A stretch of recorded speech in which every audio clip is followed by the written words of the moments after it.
Hello and welcome to the Cannon Sports Podcast. I am your host, Ryan from Cannon Sports, and joining me today live from the training facility of Southern California Academy, it is SCA National Team Coach Julius V. Coach, thanks so much for coming on the show.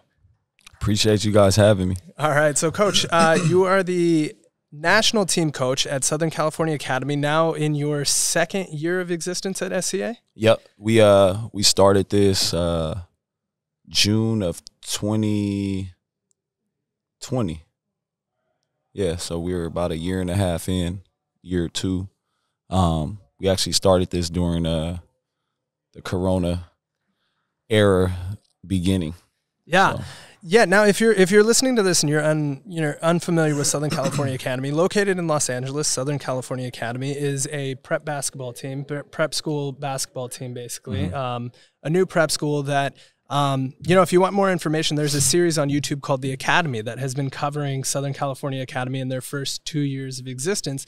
And that was actually one thing I was going to bring up is, watching the first season, it seemed like a lot of guys were coming to you because COVID had canceled their kind of high school season. So you had a lot of guys coming over. How big was COVID in terms of giving kids a place to play and get seen by scouts when their high schools were kind of shut down? I think it definitely helped some, but I mean, we were going to get guys regardless. I think guys more came for the development piece and being able to play the national schedule and all that kind of stuff. But definitely for some guys, it definitely did help. It was another outlet for guys to continue the momentum they had with their previous high school, regardless of the world's circumstances. Now, with Southern California Academy, what was the idea behind the creation of this school and specifically kind of this basketball program? So I always wanted to do something like this. I kind of wanted to model it after like the European academies. It's just in Europe, you're almost playing sports to be a pro. Here, you're more playing sports for an opportunity of a free education, and I think that the hardest part was finding a school that understood what we were trying to do.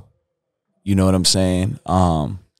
So I was able to put both together where academically it made sense and athletically it made sense, and our guys were able to really be student athletes and not prioritize one over the other, because here they kind of go hand in hand. So the reason why I wanted to model after like the European academies, I just feel like it's not a thing where they have better coaches or our coaches are not good. It's our formula, to me, is not correct. Our formula doesn't help maximize our chances. And you can say, like, guys have went to traditional schools and made it. Yeah, of course, because, I mean, we're one of the biggest countries in the world, and we have probably the most people that play basketball. So, of course, majority of the NBA is going to be made up of our domestic players. But now you're starting to see it's become more of a world sport, and you have countries that are smaller than some of our individual states competing with our entire country. And the reason for it is I think our formula is not correct. And when I say formula, meaning outside of AAU, 9 months out of the year, our guys are not playing with high-level guys. They're playing with, like, their buddies from biology class or their neighbor friends or whatever, And in Europe, when you're 15, 16, 17, you're playing with pros or potential pros. On a regular basis. In practice, you're with guys whose measurements translate, whose athleticism translate. So I think all of those things help maximize your odds. Obviously, there's a ton of coaches that coach regular high schools that I have a ton of respect for, that are legendary, who do a phenomenal job. But unfortunately, maybe their rules don't allow them to recruit that way. Maybe they don't have the resources, the different things. So, like, our kids get excited for AAU, right? Like, we get excited to have a chance, let's say, to play in the EYBL. Why not play EYBL all year? Mm. You know what I'm saying? Why can't your practices be EYBL? Where your backup is a Division I player and he can take your spot any day, because that's what it's going to be when you go to college. Mm-hmm. You know what I'm saying? That's what it is at the pro level. So you know, some of these guys that get drafted, they're going to be trying to fight for minutes with Devin Booker and Chris Paul and other high-level rookies and guys who have been in the league for 15 years or 5 years or whatever. Like, it's really heavy from top to bottom, you know, so why not create that platform and environment early? And that's kind of my whole philosophy on it. Absolutely. Now, if we can back up and start from the start, where are you from? I'm from LA. Cool. So when you were growing up, what sports did you play? So my favorite sport is actually soccer. My second favorite sport is hockey. And then I like basketball. Yeah. I love basketball. Soccer and hockey, I'm more of a fan. Yeah. Basketball, I'm more of an expert, I guess, whatever you want to call it, a teacher. Yeah. But I grew up playing – I didn't start playing basketball until like 13, 14. So I grew up more playing like soccer, hockey. But obviously in my area, my neighborhood, guys were playing basketball more. Like guys weren't really playing soccer or hockey. But my dad is actually European. He grew up playing soccer, loves hockey, loves basketball too, but kind of got me hip to that early. And then now I'm just a fanatic. I mean, it's a beautiful sport. And believe it or not, like our guys, we don't watch a ton of basketball film unless it's on our team. We watch a ton of soccer film. Yeah. Because I just think the sport is very unselfish. They play in space. You have to be able to think and compete at the same time. Everything flows. There's not a lot of stopping. And if you watch us play, we're that way, you know. Yeah, absolutely. That's super interesting. That was actually going to be kind of my follow-up then, is being a fan of soccer. I was going to ask, like, how does that influence your basketball coaching and your team's play? Yeah. And I guess you're kind of answering it with the space, the unselfish play. Yeah. Who is your soccer team that you support? So I grew up a Man U guy. Yeah. They're struggling lately. I still love Man U, but we're not playing the soccer that I grew up watching. Yeah. But I still love watching them. Because obviously I grew up a fan. My favorite player is Ronaldo. Yep. So, yeah. Awesome. Now, as you moved into high school, did basketball kind of become the primary sport that you were focused on as a player? Like once I started playing? Yeah. Yeah, I started. I mean, I still watch soccer and hockey, but I started playing basketball, and that's just what I locked in on. Yeah. Now, what was your position as a player? You know, it's funny. So when I first started playing, I was big, right, for my age. I think it was 13U. And I thought I was big because I was big compared to, like, normal kids. Yeah. So I go to AAU regionals, my first tournament. Or you know what? I'm wrong. My first tournament, I was in Vegas, was 13U something. And we played against, it was a team called RC Bulls, and they had Drew Holiday, which we end up being friends, and we're still cool now. But Drew Holiday, who's in the NBA, was on that team. And he was a little bit shorter than me, but he was a guard. And because I didn't play a lot, I was like a big. I had like probably like 4 points and like 20 rebounds or something. You know, so they had a couple guys that were decent size. Their big was like around my size. So then fast forward to like November, we go to AAU regionals, and I walk in the gym and I see Yancey Gates, who played at Cincinnati. He was like 6'7", 6'8", 8th grader shooting threes. And like, so I was like, something's not adding up, man. I shouldn't be playing this position. So eventually it's crazy because usually it's hard to transition from a big to a guard. And then I end up transitioning to a guard. And I play like 1-2, 2-1 from like my freshman year all the way through. So yeah, but it was Yancey Gates matched up with like Matt Simpkins, who played at I think Memphis. Yeah. That kind of gave me a wake up call to what it was supposed to look like. So I ended up transitioning to a guard. Yeah. I ended up being more of a skill guy. So yeah. Now, where did you play your high school ball at? So I kind of moved around a lot. I grew up like my mom had got sick. She's okay now, but she had got sick, and we were like homeless, like staying in motels, cousin's house, granny house, this, that. And then sometime I'll be with my dad. So I was kind of all over the place. So I moved to a ton of different high schools because of that. And like by law, if you're homeless, like you just show those documents, they have to let you in right away. But I end up making a stop at Beverly Hills High School, and that kind of just changed my life. And I played there for a majority of my high school. Yeah. Now, what was it about Beverly Hills High that changed your life? Just seeing, well, one, the school wasn't depressing. Like regular schools, you know, it's gated. It's like, there was like more like friendly. It was cool. But just seeing like what success looked like up close. And then I had a really good relationship with who was my teammate, Lil Romeo. And so I stayed with them sometime with Master P, and, you know, going from motels to being in Bel Air or Beverly Hills, you know, and really just seeing, because usually sometimes you can get around success and be delusional and think that they're you. But it kind of just motivated me seeing it up close, and then just the different people I was meeting and different stuff like that, you know. Absolutely. Now, towards the end of high school and playing basketball, were you getting interest from colleges? Yeah. What was kind of that process like for you? So I was getting recruited. Like I had Pac-12 schools, WCC, Big West, all of that.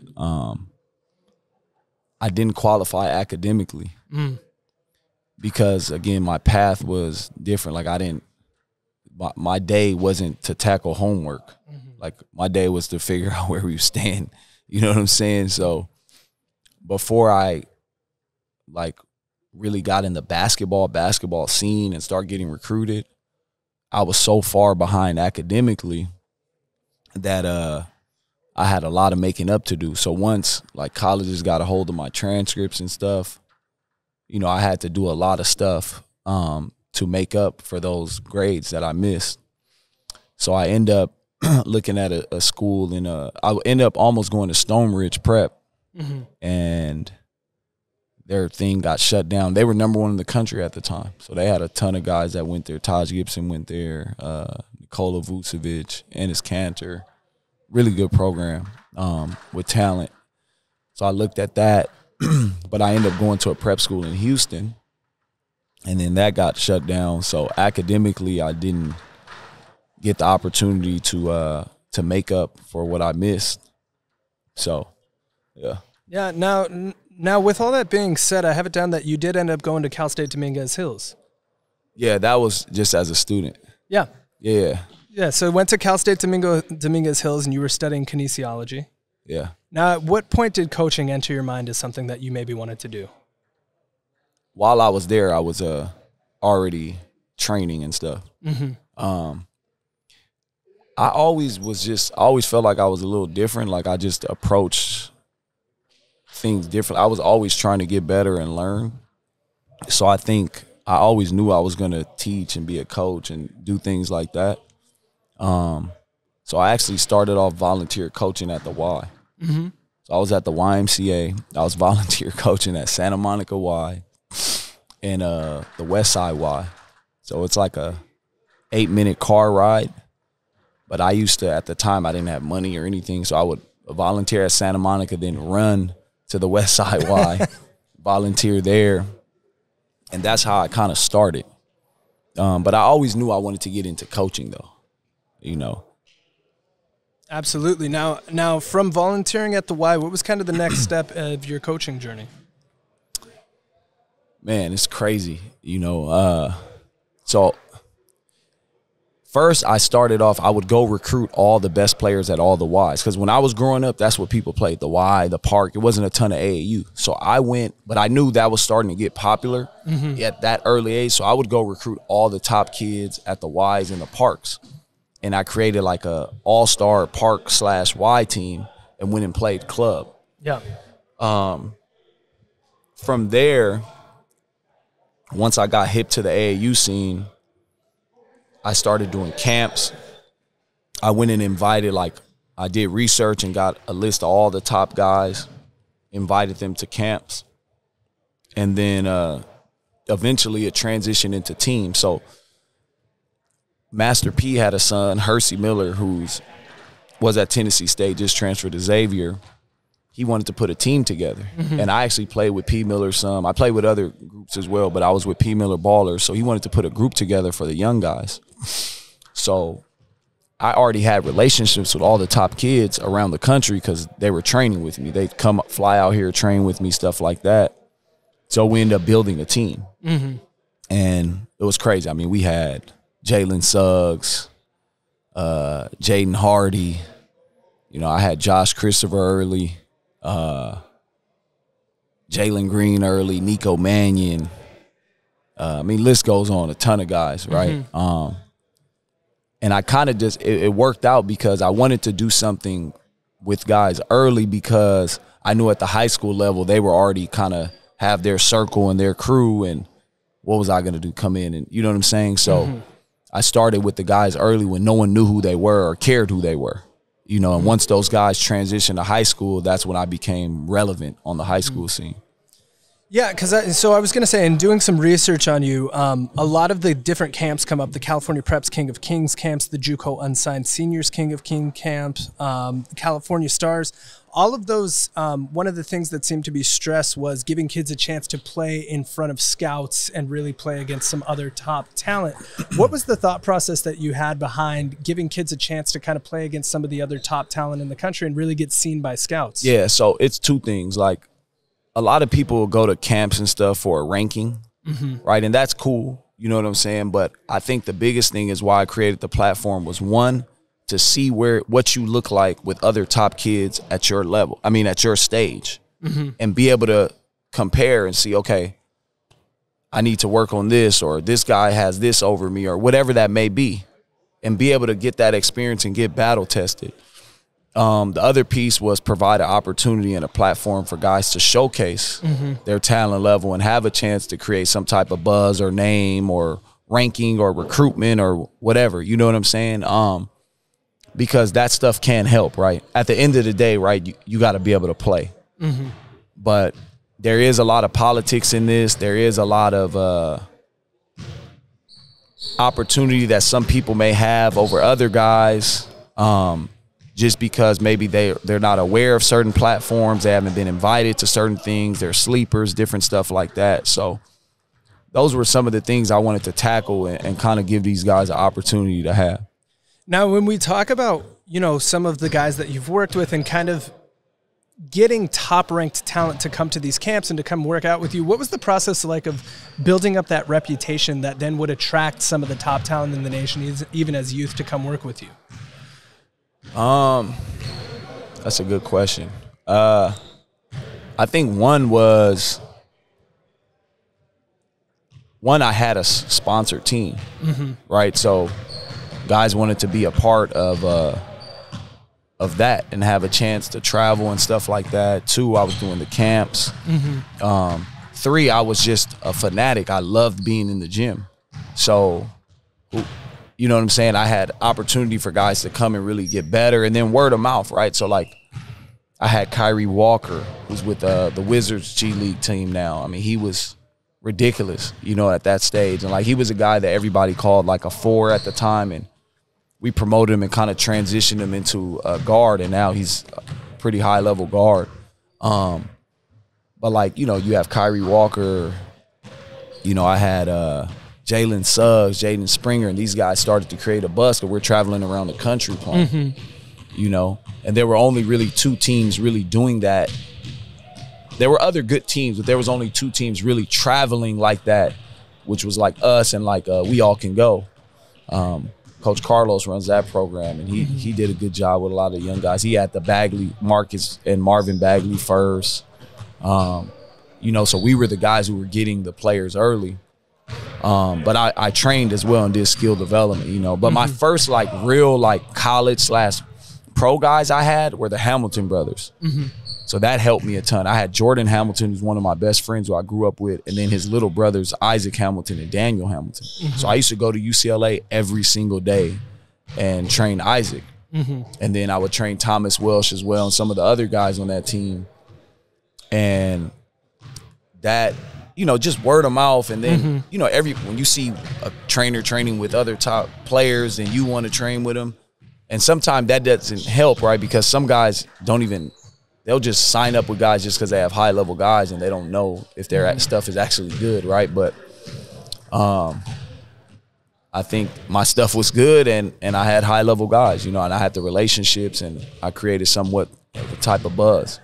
Absolutely. Now, when we talk about player development and working with younger kids and then on up into high school, college, pros, what's kind of your focus at the different levels in terms of what it is that you're focusing on with, let's say, like a 12-year-old or a 13-year-old versus a 17 or an 18-year-old?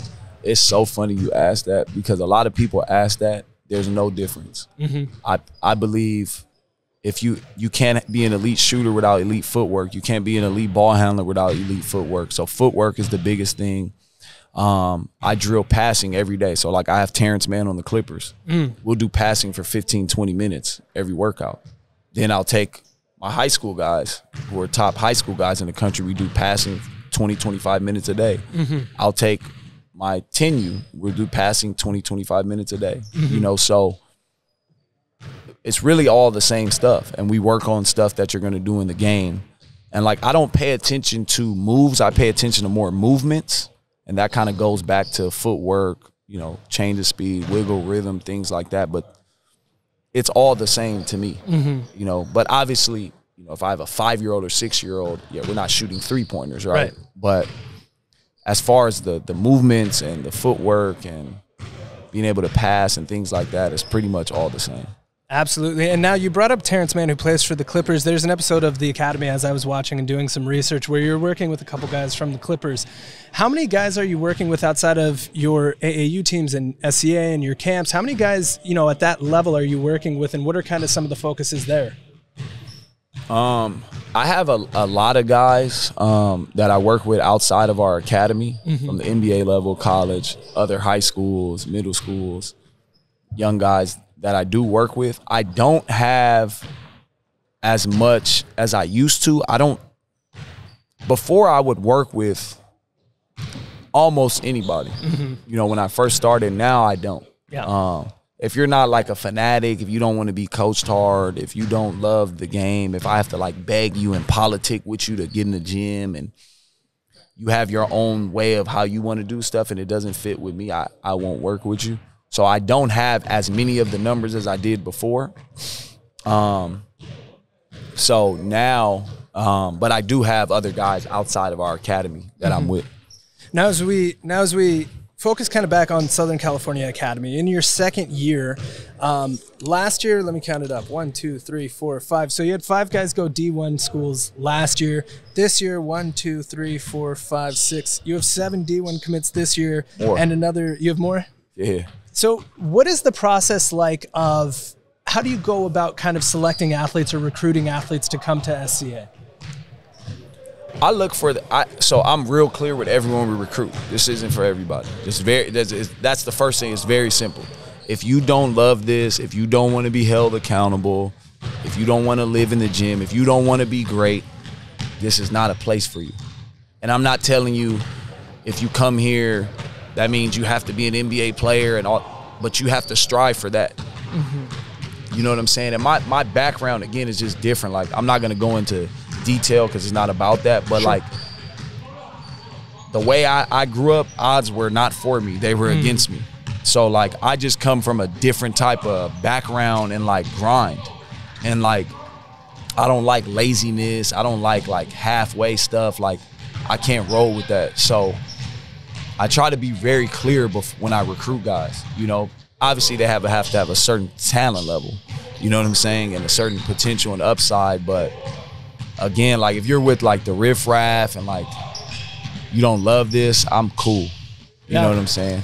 Absolutely. Now on the show, and we've had a lot of coaches on here, and almost all of them are from, we're here in Los Angeles. Almost all of them are from traditional CIF schools.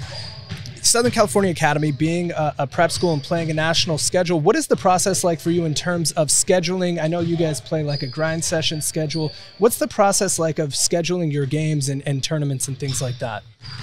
I mean, we play a national schedule.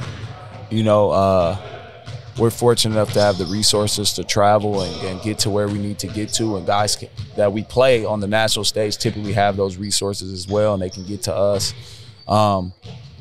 And honestly, we don't really want to play traditional high schools, and it's no disrespect to them. But again, like, they don't have the resources or the rules to allow them to recruit like we can.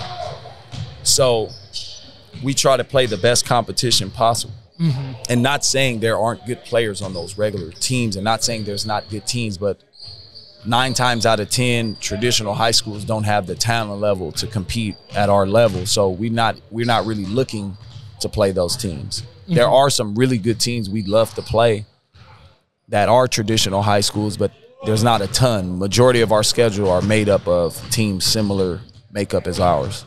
Yeah, and it brings up another interesting thing, which is like a lot of times on this podcast, I think interviewing coaches from traditional high schools, kind of one of the focuses is that most of these kids are not going to go on to play at the next level. That's kind of different for you. Almost everyone on your team is going to go on to play at the next. Every single player, almost all of them is going to go on to play Division I. So does that, what is kind of the focus for you in practice and games in terms of focusing on the product on the court? Because I think for a lot of schools, it's less about the product on the court and more about the character building. How do you see that kind of balance? Well, that's a part of it too. Like, yeah. I mean, look, you got to have a certain type of drive and character to be able to do this, right? Like, for example, Jaylen Thompson's not at home. He doesn't hug his mom tomorrow morning. So he made that sacrifice to come here. So there's a certain type of drive and commitment level you have to be at this, right? Same with Jaxon Kohler and our other guys. Amari Abram, like, they don't get to wake up tomorrow, hey, Mom, can you make me cereal? Like, and hug their mom before school. Like, they wake up, they eat, they do what they need to do, and they're in the weight room at 6:30 in the morning. So there's a character piece to this, Absolutely. But as far as like the focus of talent and trying to win and all that, like, yeah, it's way different. It's way, way, way, way, way different. We're trying to be, the best team and best players we can be. We want our guys to be as prepared as possible for that next level. So it's definitely different. Absolutely. Now, kind of along that character piece, whether guys go on to play D1, whether they go on to play pro, at a certain point, Father Time's undefeated, everybody's career will come to an end. What do you hope that the guys get from this program that they can take with them throughout the rest of their life, not just basketball? I think just the work ethic, and we always talk about, how do you want to be looked at? Do you want guys to respect you, and not respect you out of fear, but just respect you as a person? Like, what do you want your legacy to be? Like, do you want your legacy to be like, man, that dude is a good guy, he works hard, he plays hard, great teammate? Or do you want your legacy to be, terrible teammate, lazy, doesn't hold himself accountable, always plays the blame? Like, what do you want your legacy to be? And what, so I think that all goes into, work ethic and things like that. But yeah. Absolutely. And, so clearly the guys that are coming here are getting a lot from you. And I'm just curious, like, what does it mean for you to be able to get to coach them and to kind of be a coach and see as your youth athletes progress and progress and progress? How does that feel for you? It's amazing. I feel like a lot of people do this and they have like a hidden agenda behind this and things like that, and they're trying to get whatever backdoor or whatever. For me, like, obviously there's a benefit from it for me, right? Like, I have pride, I want to win, I love doing this, I'm passionate about it, but really my drive is really just seeing these guys be successful, and back to your question when you said, what do we want them to get out of this? Like, I want them to go to college and all that, but I think the character piece and keeping your spirit clean and all that is really the work ethic. I want their legacy to be right. And when I see that, it makes me happy, And like, I can, we can rave about the success our program has had and how well the coaching staff is and all that. But at the end of the day, like, we chose the right kids with the right character to buy into this, and really it's a ton of credit to those guys. I'm super appreciative to their families and different coaches that trusted you know, us to take on this task, because I don't take it lightly. But I think our kids are just, to see them have success and mission accomplished is huge. It's like an undescribable feeling. You know? Awesome. Yeah, absolutely. Well, as we wind down this interview, there's one question that I like to finish up every interview with, which is, what has sports done for you personally in your life, and what does sports mean to you? One, like the relationships you build in it. You know what I'm saying? Like, we just played yesterday or before yesterday, and on Saturday, and we played against one of my old AAU coaches, Tyrone, who's with LA Stars. And I had put some people on the list, like my guest list, and I went up to make sure they were okay. And then I look on the list and I see one of my old childhood friends, Oscar Belfield, on the list, who also played on the team. So, and we still have a relationship, you know. So I think the relationship piece, the people you build, the friendships you make out of it are huge. But I think just all the things you do to be a successful player translate to the real world. And it's not just a successful player, meaning you work hard and you want to be a better shooter or a ball handler, but the character piece that comes with being a successful player, being a good teammate, being able to take instruction, being able to hold yourself accountable, being able to take on a task and complete the task, being able to maybe not complete the task and be corrected and be okay with that. All of those things translate into real life and being successful. And it all translates into being a good human. So like, that's a big piece to us, right? Like, obviously I'm not perfect, nobody's perfect, but we want to strive to be good people. We want to make sure our spirit is clean, like, you know what I mean? Like, absolutely, all of that kind of stuff. So I think that's what really sports kind of means for me. Like, you know, and then obviously, you know, guys can make money out of it and have free education and stuff. But I think when you're just talking about something in common for all athletes, right? The good athlete and the bad athlete, you know what I'm saying? So I think that's what it really means for me, you know?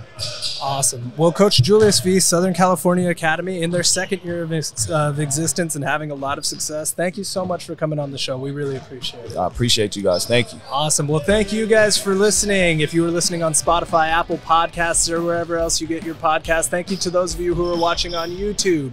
If you guys want to give us a follow, we're on youtube.com/Cannon Sports Media. We're on Instagram.com @Cannon Sports, and on TikTok @Cannon Sports Official, and of course cannonsports.com for all of your sporting goods needs. Thank you guys so much, and we will see you next time.